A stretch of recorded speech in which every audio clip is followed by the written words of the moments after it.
But no way this song got on the radio. We didn't hear this song on the radio when we were kids. This was a street tape. We're doing a live broadcast at the Casa Camino Real, and Dr. Dre comes in, and he's got this little short kid with him with Jerry curl, and he says, "Hey man, I want to introduce you. This is who I'm working with.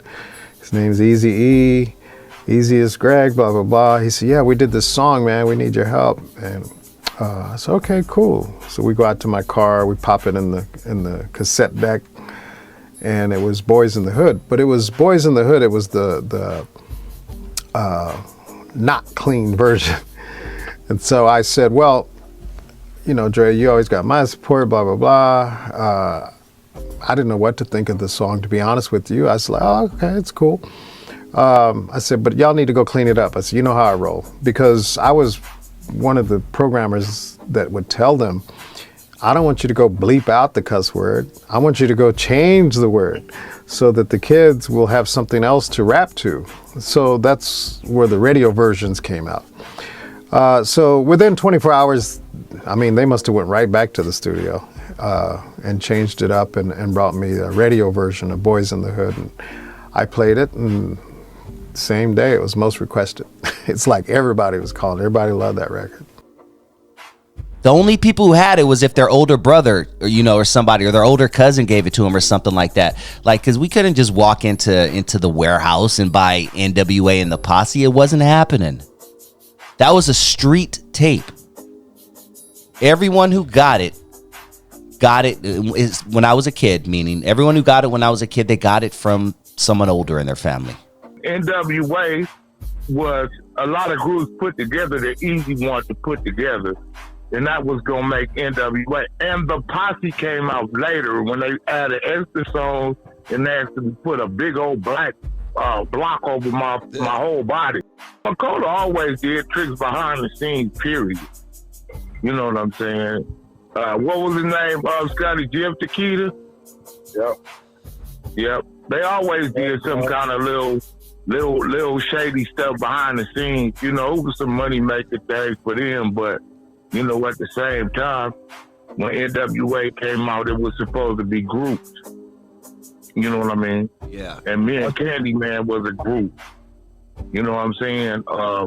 Ice Cube and what was KD, Gngsta. CIA. They was all a group. They were CIA. Yeah. You know what I mean? So, you know, it all, and then my boy Chip. Mm-hmm. Then we had DJ Train, you know, and then like I said, Candyman and I, you know what I'm saying? We were supposed to be a group for N.w.a. You know, so that was N.w.a. And then Eazy and Dre and Q, you know, they was actually like the main people in front of N.w.a. You know, but that's what it was supposed to be. It was supposed to be groups that formed N.w.a. It wasn't supposed to be Eazy, Ice Cube, Ren, and Dre, and Eazy. It wasn't supposed to be that. It was supposed to be a group of people that was N.w.a. at first. But I remember the tape, man. And I remember N.w.a. and the Posse and just looking at the album. Let's look at the album. Let's break the album down. Let me do this. I'm going to pull up N.w.a. and the Posse in this classic picture, man. So there they are. There's 1, 2, 3, 4, 5, 6, 7, 8, 9, 10, 11, 12. About 12 people. And they're standing in front of a wall of graffiti. And the people in this picture, it's amazing. The who's who of hip hop. I mean, we have, you remember Candyman? Candyman's in that photo. Candyman. Ooh, boy, I love you so. Never, ever gonna let you go. Was it Knocking the Boots? Once I get my hands on you, girl, I do. Tunnel of Love is what would enter in. Something in. Viscerin. Remember Candyman? You had Arabian Prince on here. You, of course, had Ice Cube. You, of course, had MC Ren. You, of course, had Dr. Dre. You, of course, had Eazy-E. You also had Sir Jinx. DJ Train, and I do believe DJ Train unfortunately lost his life early in life. He came with the second wave of JJ Fad. JJ Fad was over at with us over at West Coast Record Distributors, and then Rudy sold him to Ruthless. That's what Train came to my knowledge. I didn't know Train before then, and he was from Compton. So we had crossed paths a few times, and I knew who he was, but we wasn't really that tight.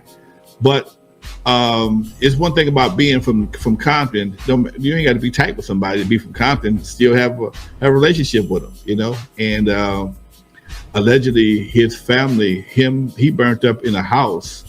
I think it was Christmas. A Christmas tree caught on fire or something, and the cops couldn't get the doors open in time to save him. And he expired in that situation. It was very tragic, man. Very tragic for the whole community, dude. Not only just for him, for the music community, but the city of Compton as well, because he was well respected and well liked. You also had MC Chip, who I've had on my show before, and he broke his story down about being around this classic album at this time. Well, Eazy had told me Ren the Train, because at the time, Ren the Train, Ren had just left the group with me and my other cat, and he went solo, and he went with DJ Train, and Train was a DJ. So we knew about the album cover, and I can go back to when we didn't even know what n.w.a stood for. I mean, Eazy, he didn't even tell us. He told us like around the time that the record came out, because he wanted to keep it a secret. He wanted people to ask. See, Eazy had an understanding about branding way back then. He knew kind of like how to set things up, and he knew about publicity and stuff, and he was really smart about that. So he, like I said, he didn't tell us. But long story short, yeah, we did the record album cover across the street from where Macola Records is. So we walking around, and we crossed, I think it was Santa Monica that was on, I'm not sure, it was Santa Monica or Venice, but long story short, we went across the street and we went to the alley, and the alley was kind of like, it was a corner. It was it was the gate. It was, and then he was like, okay, all right, what about right here? He was like, okay, that's what we did. So damn, everybody together, Santa Monica. Everybody started kneeling, and that was when I first met Crazy D. I first met DJ Scratch. Like I said, that was the day that I really met them. They was like, everybody was cool. So you just met most of those guys that day? Yeah, I do. Well, I just met Scratch. I kind of knew Candyman a little bit, but I didn't really know him. But like I said, that was the day that I kind of met him. But I knew Cube, I knew Dre, of course. Mm-hmm. I knew like me and Ren. We sat right together on the album cover. Yep. So that was our connection.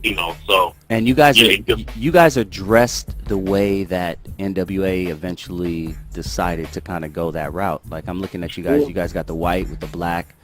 And that kind of was the trademark, right? Well, I mean, that's how we dressed. That was Compton right there. It was actually, to be honest with you, it was Eazy and Ren's the original idea to really rep Compton and to really rep the streets and really do the gangster thing. Dre brought in the hip hop element of it, and he brought the music and stuff, and Cube could write his ass off. So that was like, that was really the main thing. So it was the perfect storm. It was a bunch of guys that were super talented, and it just happened at the right time.